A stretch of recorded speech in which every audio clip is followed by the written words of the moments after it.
Ia uitați ce avem noi aici. Ia uitați ce avem noi aici. O roată funcțională. Ia uitați-o. Eu am fost în primăvară și am văzut-o de departe la o filmare. Am văzut-o, încă nu era gata. Nu aveau montate încă cabinele. Aceste cabine au fost montate un pic mai târziu. Eu atunci când am făcut o filmare nu erau cabinele. Ia uitați-o. Ia ce frumoase. Parc de distracție.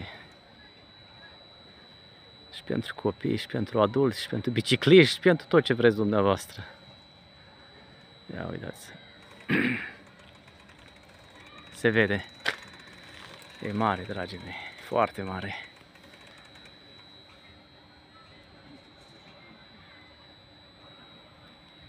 Este funcțională.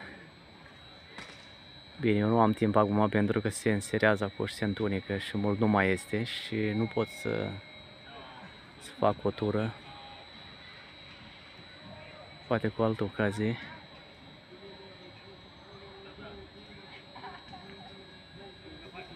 Uitați-o.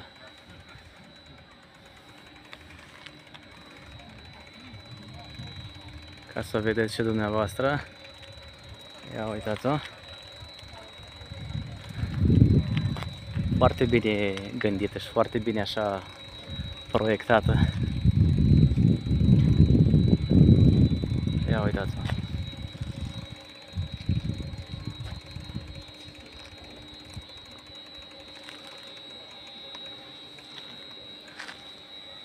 Ce mare.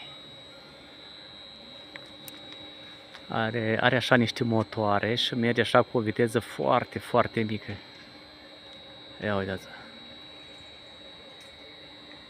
Ca și cum ar fi într-a-întâia.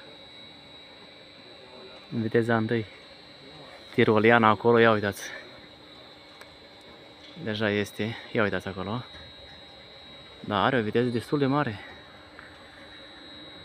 Cel care vrea să facă o tură cu tiroliana, ia uitați-o.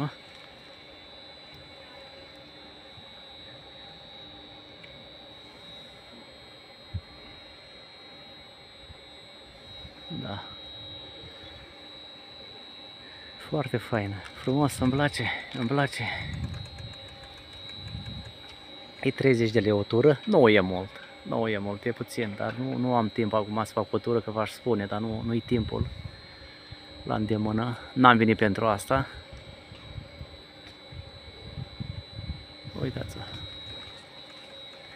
Da, frumos, frumos, tare, dragii mei. Foarte frumos.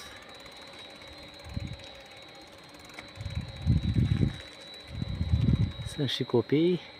Da, o tură e 30 de lei. Ai urcat? Numai bine ai urcat, deja trebuie să te dai jos. Cam asta e. Da, ne auzim cu drag, dragii mei.